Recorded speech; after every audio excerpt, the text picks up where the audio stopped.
Hello from me, Lazar Hristov. We continue with the lessons from the free CSS course. We are currently on the 5th chapter, working with text in CSS. Open the PDF file. As we already mentioned in the HTML chapters, text is one of the most important parts of an HTML page, and its good layout is also very important, so we will start the real work with CSS first with the text. Let's start with point 1, fonts. One of the most important things about text in an HTML page is choosing the right font or fonts. This must be approached carefully and precisely, taking into account the goals and potential audience of the site. Another important thing is that you shouldn't use too many fonts, because then you don't get a good effect. Up to 2 or 3 fonts is recommended. One good practice is to use one font for headings and a second font for the rest of the text. Types of fonts. Depending on the type of characters, there are 2 types of fonts, serif and sans serif. Serifs are the added decorative strokes and swirls that are placed and drawn at the ends of letters.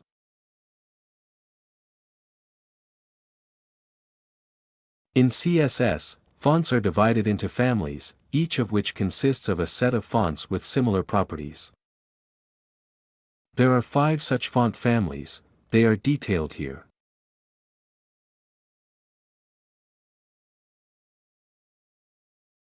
The property that serves to specify what fonts will be used for a given element is font family.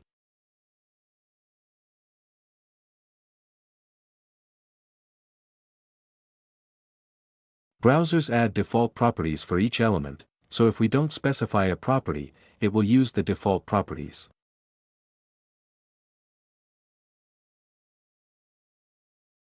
In CSS, the font property is used to work with fonts. This is a shorthand version of the following font properties: font family, which specifies the font, or more precisely, the font family.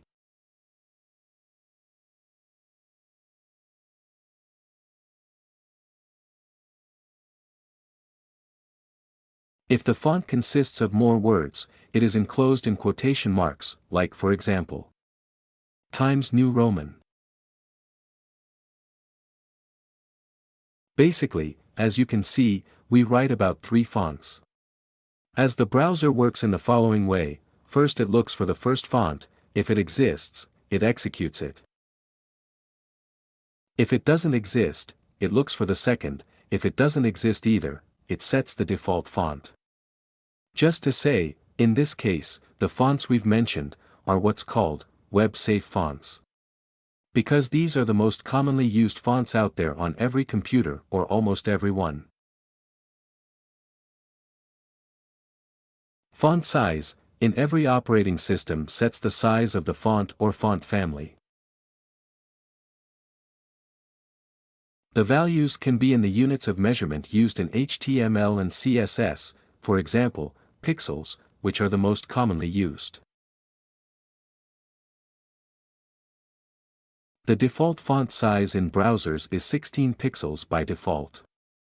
Font size can also be set as a percentage, where the percentage is calculated relative to the parent element, for example 100%, which is 16 pixels unless otherwise specified. And this unit that we talked about, 1em, is equal to 100% of the parent element, so in most browsers it's 16 pixels. For example, 200% is 32px. There is also an option to set the font size with function words. Here's what exactly these service words are, here's an example with the different variations, and here's what we'll see in the browser, and these are the most important properties of font. There are a few more that you can see here briefly.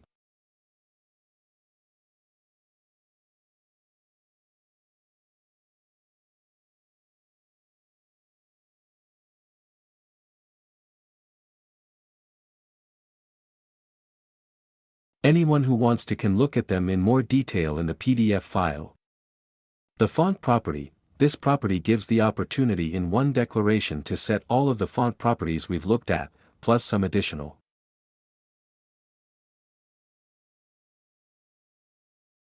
When using it, there are some features that are mentioned here.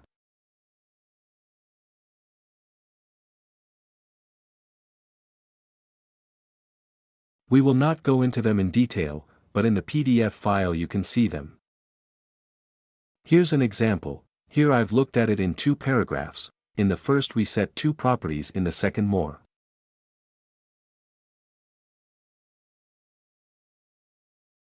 Additional fonts. In some cases we can add different non-standard fonts to our site, which is mostly suitable for titles. We have 2 options for this: to download from the internet suitable web fonts, or to use such fonts from the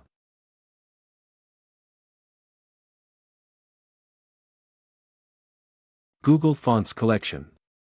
We need to keep in mind some pitfalls that may arise when using such fonts. First, that they may not be free and open to use.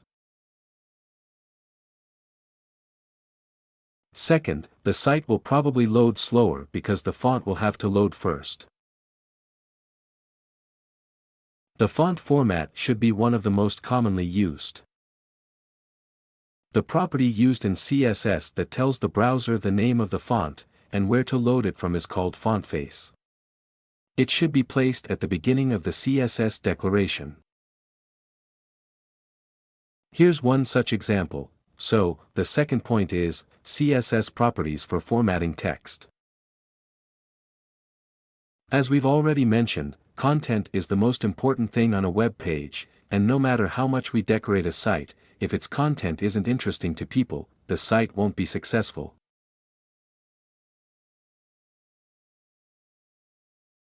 And the bulk of the content on every website, with some exceptions, remains text, of course.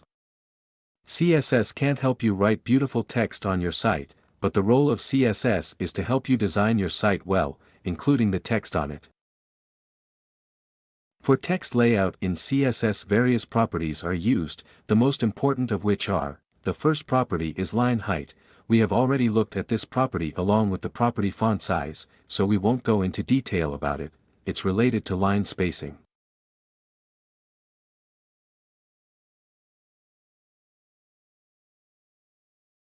Here's one such scheme, in which this is very clearly visible.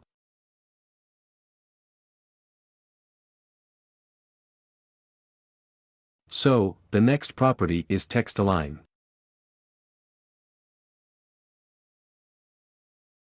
By text alignment, we mean its horizontal alignment.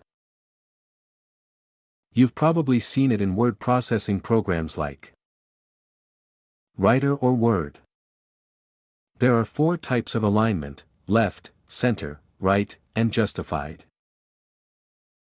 Here is an example of such alignment. The next property is text indent, which is used to change the indent of the first paragraph. How much should it be?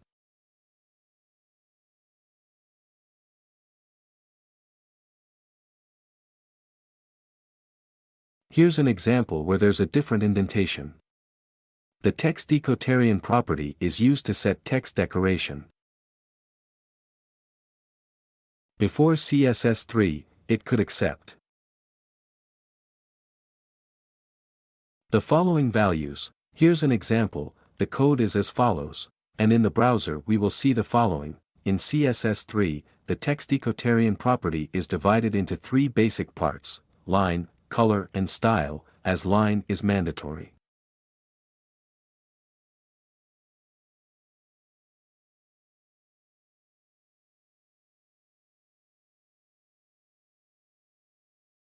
It can be, for example, of this type in the style of the line.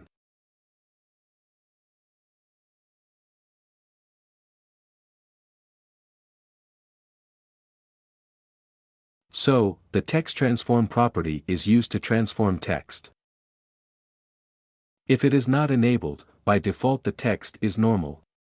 Using this property we can convert all letters to uppercase, or lowercase, or the first letter to uppercase. The letter spacing property is used to adjust the spacing between letters. It can take the following values: normal or some value specified in pixels, millimeters, centimeters, and others.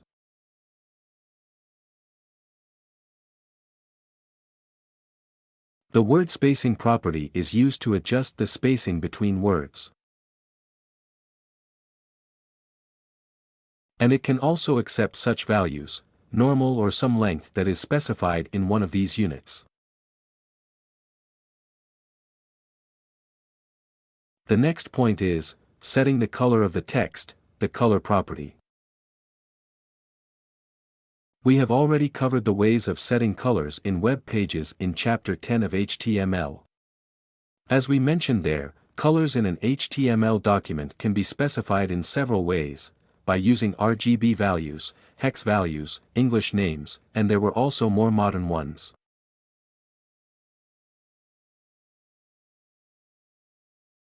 In CSS3 there is a new model, HSL value, and also the possibility to set transparency in both models, RGB and HSL, with the alpha channel.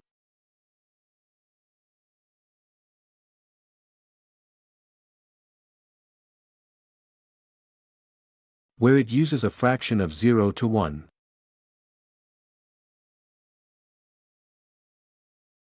To set the color of the text in CSS, the color property is used, as it is written to the element, to which it will apply.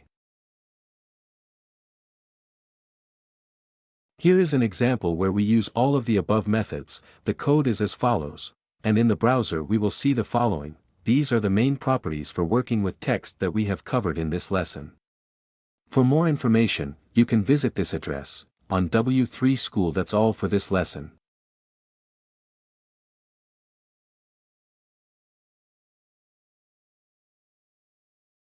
Best regards.